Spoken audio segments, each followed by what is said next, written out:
Hi, I'm Jamie Siegel, and I'm the Global Head of Licensing at the Open Invention Network. And we're really privileged today to have Peter Toto, SVP at Sony, who runs basically all their IP work around the world, and has been on the board of Open Invention Network for many, many years, since its inception. Peter, have you been on the board? Yes, correct.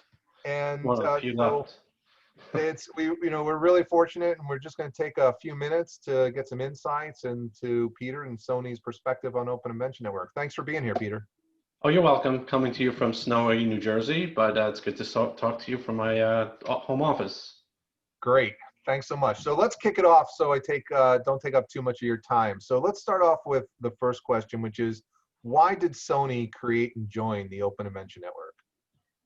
Well, at the time of formation, I would say over 15 years ago at this point, there were strong proprietary operating systems, notably Microsoft's Windows, that were well protected from IP issues by Microsoft.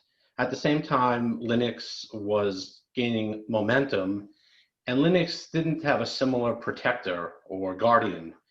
And part of the idea of Open Invention Network was to be that protector or guardian of open source, and to make it safe to use, to eliminate patent risk for those who chose to deploy open source in their systems. At the time, Sony was using open source in its PlayStation products and other products, and we thought this was a good time to jump in to this concept to protect open source from patent attacks.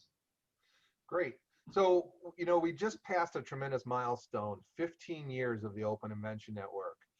Now, looking back over the past 15 years, do you think that the original idea of the Open Invention Network, that Sony's benefited from that? And maybe you can share some of the ways that you think that it's been a benefit to Sony. Yes, we've definitely benefited from it. I think the first is the easiest to see, the lack of any real confrontations we've had over patents to open source. I've been with Sony the whole time since we've participated in OIN, and I don't think maybe one minor skirmish that ended quickly. So I can't really think of any real business affecting events we've had relating to patents being asserted against open source, and I attribute much of that to the Open Invention Network. Also, we have been a company with a long track record of participating and contributing to open source. We've been involved in numerous projects, and being part of Open Invention Networks, I believe, gives us some credibility in the space as a serious player. I mean, we founded the Consumer Electronics Linux Forum. We were on the ground floor of the Academy Software Foundation of the Linux Foundation. So of course, we're now certified for OpenChain through our semiconductor company, and we have a board seat there as well, and we're a platinum member. So all this activity around open source, I think, has been greatly facilitated by OIN. Great. Thanks for sharing that. Certainly, Open Invention Network and open source software has exploded over the past few years. I mean, we're up to almost 3,400 members at the Open Invention Network now, and growing fast.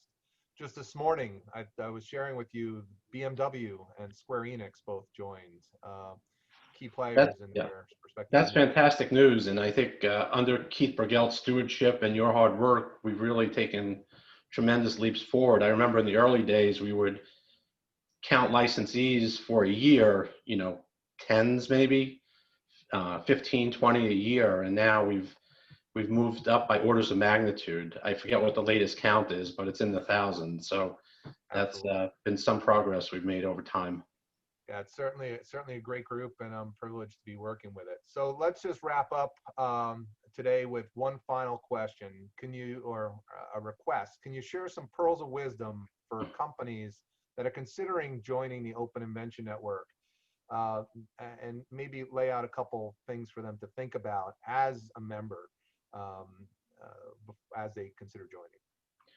Yeah, I would say the first thing I would say is, why not? I mean, this is in life. There are a few things that are free, but this is one of them. If you're a well-meaning company that uses open source in any aspect of your business or has plans to, this is one of the simplest decisions you can make to access a cross license of millions. I believe it's almost 3 million patents at this time, and also join this community of open source forward-looking companies.